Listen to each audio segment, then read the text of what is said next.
Welcome to the Terran Expanse, your gateway to the stars, where humanity's ambition meets the mysteries of the cosmos. I'm your guide through the science, stories, and adventures that define our place in the galaxy. Dr. Eugene Baxter, a mild-mannered xenobiologist, was the poster child for professional dedication. At 35, his life was defined by a spotless lab coat, a string of research accolades, and precisely zero romantic adventures. Not that he minded, plants were far less complicated than people.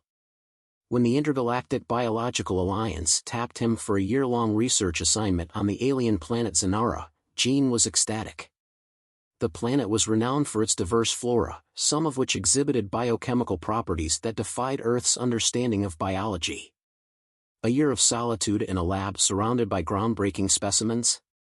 It sounded like heaven. The memo about the Zynari, the planet's stunningly beautiful native inhabitants, barely registered in his mind. "It's a research trip," he told his skeptical colleague. "Not a singles cruise." Still, as the shuttle descended onto Zynara's glowing surface, even Gene couldn't deny the allure of the planet.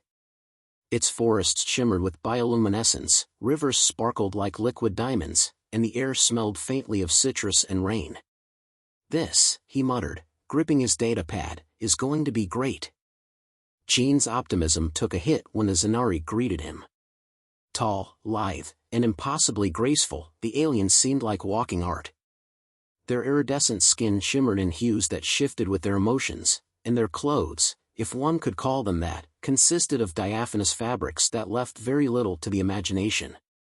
Ambassador Lysai, their leader, stepped forward with a radiant smile. "Welcome, Dr. Baxter.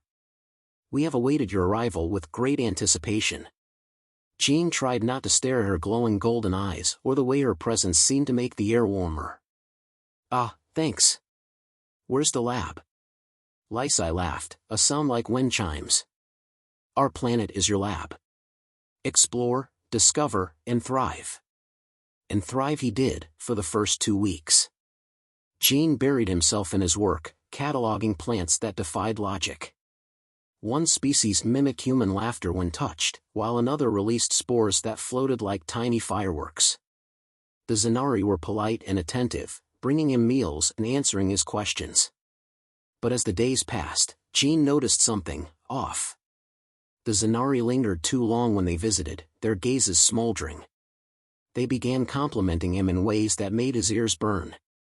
"You have such determined hands," Kelia, his assistant, remarked one morning, her fingers brushing his as she handed him a sample jar. Gene chalked it up to cultural differences. That is, until Kelia arrived at his tent wearing a dress that was little more than a suggestive ribbon. "Kelia," he stammered, "what's with the outfit?" She tilted her head, her opalescent hair catching the sunlight. "The season has begun." "What season?" "Mating season, of course," she said, her smile turning coy. "You didn't think we'd let you work through it, did you?" Gene realized with dawning horror why the previous scientist had left so abruptly. Mating season, as it turned out, was a sensory overload. The plants seemed to bloom more vibrantly, releasing heady fragrances that made Gene's head swim. The Zynari became impossibly flirtatious, their movements slower, their voices softer. Gene was mortified. He was a scientist, not a contestant on some intergalactic dating show. He tried reasoning with the Zynari, explaining that humans didn't have seasons and that he was here for research, not romance. Lysai, however, seemed amused by his protests. "Resistance is rare, Dr. Baxter. It's compelling."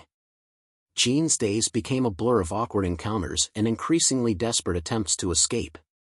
Gene quickly decided that avoidance was his best strategy. Unfortunately, Zynara had other plans.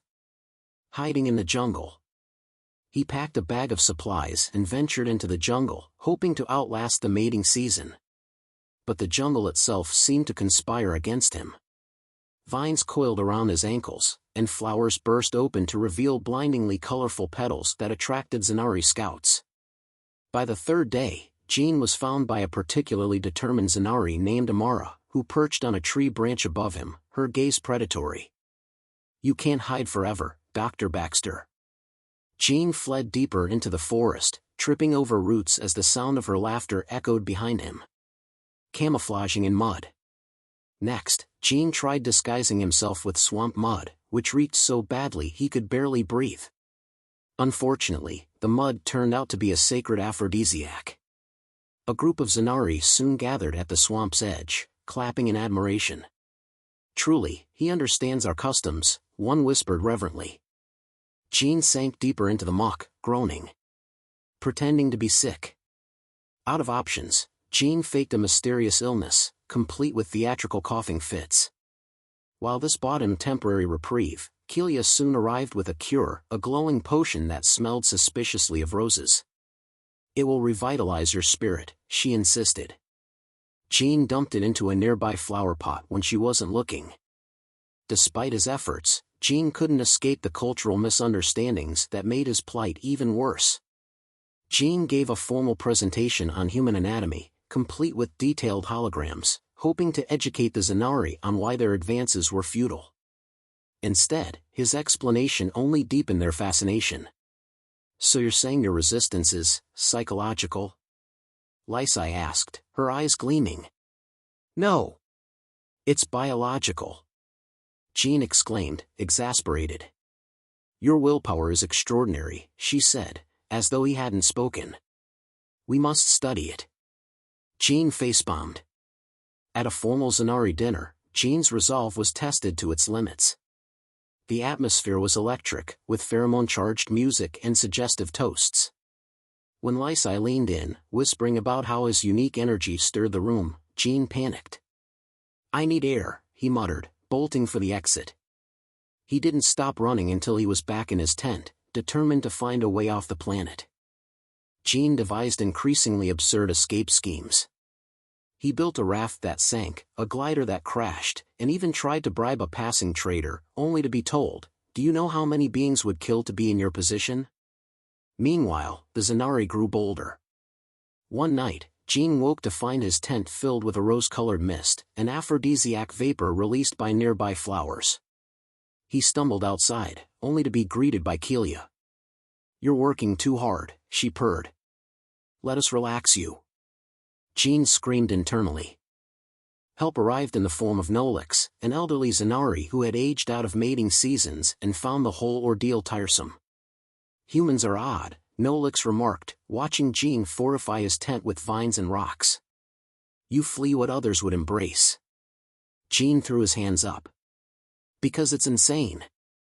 I'm not a mating season kind of guy." Nolix chuckled. "Perhaps I can help. But only if you teach me chess." Jean agreed immediately. The climax of the mating season was the grand festival, a kaleidoscope of music, lights, and pheromones. Jean, with Nolix's help, constructed a safe zone deep in the jungle. It almost worked, until Kelia and Lysai found him. Cornered, Jean made a desperate plea. "I'm not compatible. Biologically, culturally, or emotionally. I'm terrible at this." Lysai tilted her head, her expression softening. "Perhaps you underestimate yourself." Jean groaned. "Just let me live." As suddenly as it began, mating season ended. The Zynari returned to their usual serene selves, offering Jean apologies and promises of peace. "You've shown remarkable resilience," Lysai said. "We'll name a flower after you." Jean sighed. "Just make sure it doesn't try to seduce anyone." Dr. Eugene Baxter returned to Earth a changed man. His year on Zynara had been unlike anything he could have imagined, or prepared for. What was supposed to be a quiet, focused study of alien flora had turned into a whirlwind of pheromones, cultural misunderstandings, and narrowly escaping the romantic pursuits of a species whose mating season could rival any intergalactic rom-com. With his research packed neatly into data cubes, Jean reported to the Intergalactic Biological Alliance. His findings were groundbreaking. Zynara's flora contained compounds that could revolutionize medicine, agriculture, and even energy production. But when his colleagues asked how he'd managed to stay so long in such a notorious environment, Jean could only chuckle awkwardly. "Let's just say it was a character-building experience," he replied, leaving out the mud, the traps, and the countless near misses. For now, he was content with Earth's predictable plants and their blissful lack of mating seasons. Thanks for exploring with us here on the Terran Expanse. If you enjoyed the journey, don't forget to hit that like button and subscribe for more interstellar adventures.